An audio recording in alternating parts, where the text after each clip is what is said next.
This session we're analyzing the power of authority, what it is and how to create it in your marketing efforts. I'm excited to guide you through understanding the 4 types of authority and how to master authentic authority for your business success.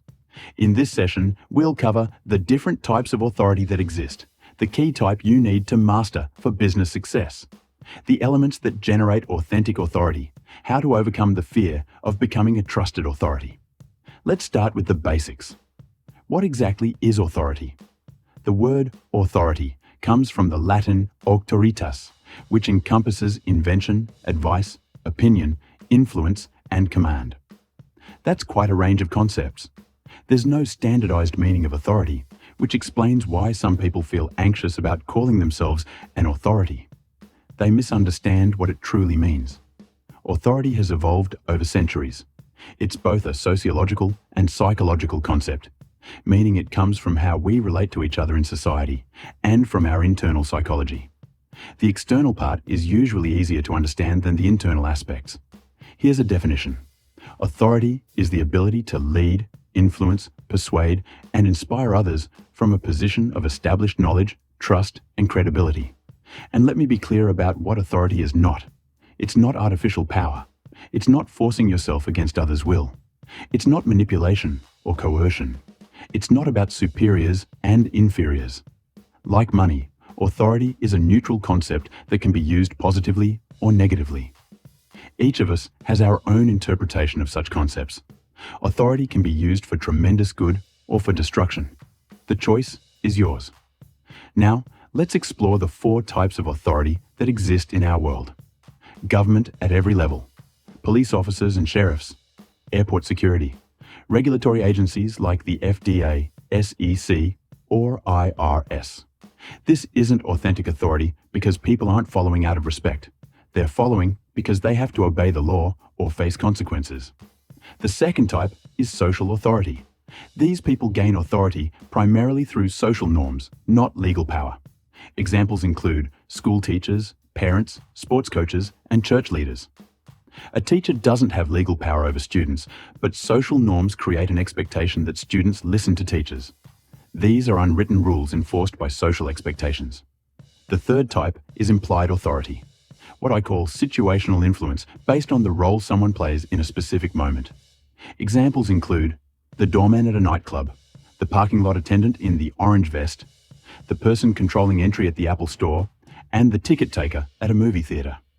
These people may have no authority in other contexts, but in these specific situations, they're given temporary power. Nothing serious happens if you don't listen to them, but we typically follow their directions because of this implied authority. Finally, we have authentic authority, the type we'll focus on throughout this program because it's the most powerful. Authentic authority comes from trust and credibility with your market. There's no force or control involved. It's organic and natural influence.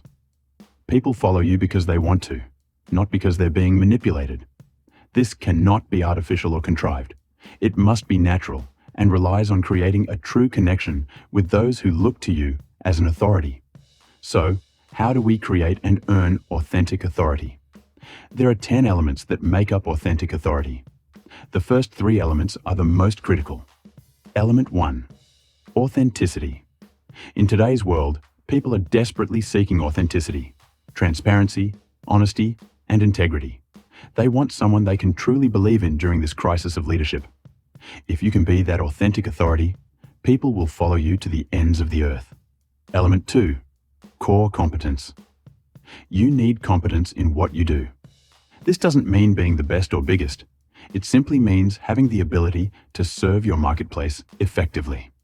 Element 3, commitment to serving others. If you're only trying to build authority to get rich, nothing will work for you. Your primary motivation must be service to others. The remaining 7 elements in order of importance. Element 4, credibility.